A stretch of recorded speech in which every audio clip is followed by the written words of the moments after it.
Welcome to Flip Classroom. Today's lesson is on the short story Man in the Well by Ira Sher. Let's quickly review the steps to literary analysis.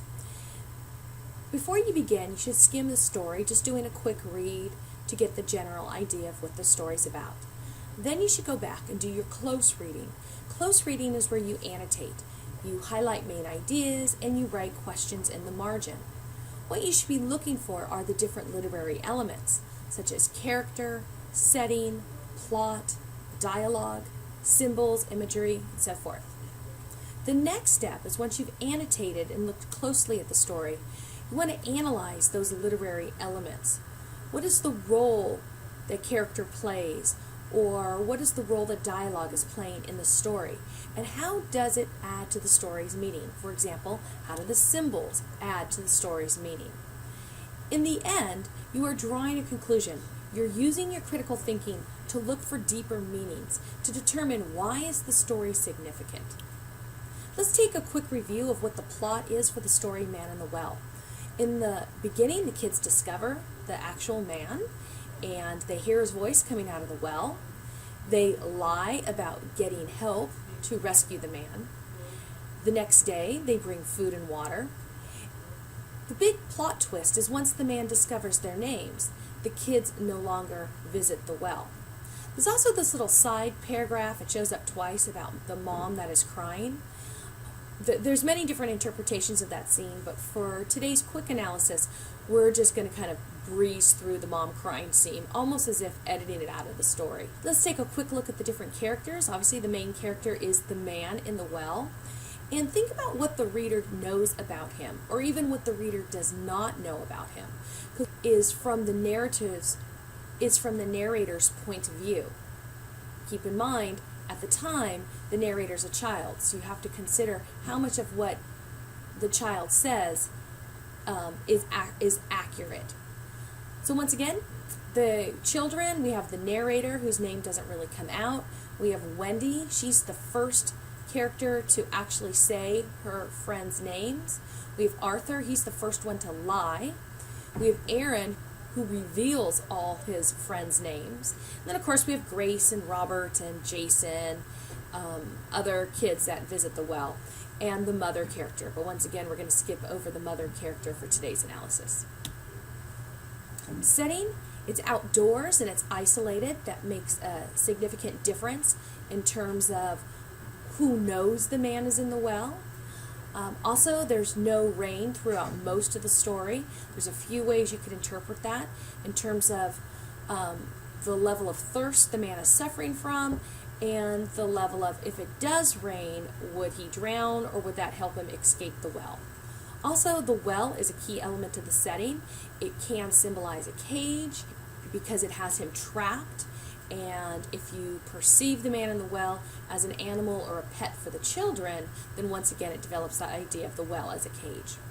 Let's go back and look a little bit deeper now at what's going on in the plot. When the kids discover the man in the well, what you should be asking yourself is, what would you expect a kid to do if they found a man in the well? In this story, the setting, there are no cell phones, so you wouldn't say the kids to call 911 from the well. But what are your expectations? Would you expect a 9 or 10-year-old to at least tell an adult or try to get the authorities? Because that plays into the fact of, then why don't these children do it? And then why do the children lie? Why do they keep telling the man in the well they're getting help? Is it an issue of power, that the kids can keep them in control? Or is it more of a game to them? You can argue this either way, but you'd have to look for evidence to support your point of view. The other key point is looking at them bringing food and water. That's almost like giving the man hope. You also want to see evidence. Do the kids plan on keeping him alive? Because why else would they bring food and water? Does it show that they understand suffering and that people do need food and water? Would it show issues that the children know right from wrong? They would know that not bringing him food or water would be detrimental. But then the case would be, why don't they save him? So look closely at that. Also, you'd want to analyze why the big plot twist when the man discovers their names and the kids no longer come to the well. What changes the children? Is it fear? Have they hit a point of no return that now they can't confront their parents and say, Mom, Dad, there's a man in the well? Are they afraid of the consequences for keeping it a secret? These are issues you should explore when doing a close reading of the story. By pulling together all the analysis of the plot, the setting, the dialogue, all the different literary elements, you could come up with some possible themes, such as when children are afraid of authority figures, adults particularly, they can feel trapped into lying or making poor choices for fear of the consequences. So once again, think about this theme and how there's evidence of it in the story. Another theme is peer pressure can be powerful enough to override common sense. Taking a look at the actions of the kids, were they acting as a group, keeping the man in the well? Was it an individual decision? What factors played into their decision to not rescue the man?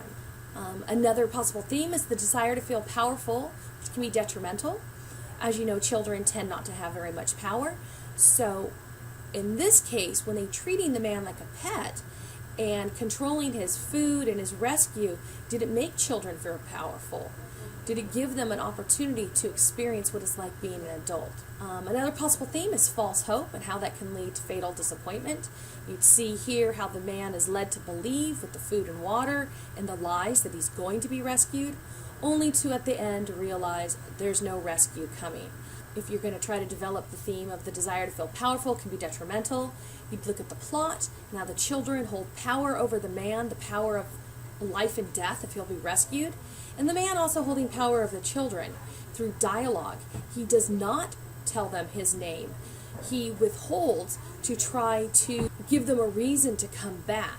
He also gives them orders and demands to do things, to try to use his power as an authority figure. Once again, we see the characters, the children, who are typically in their lives dependent on adults. At this point, they feel powerful because they are the rescuers and the providers.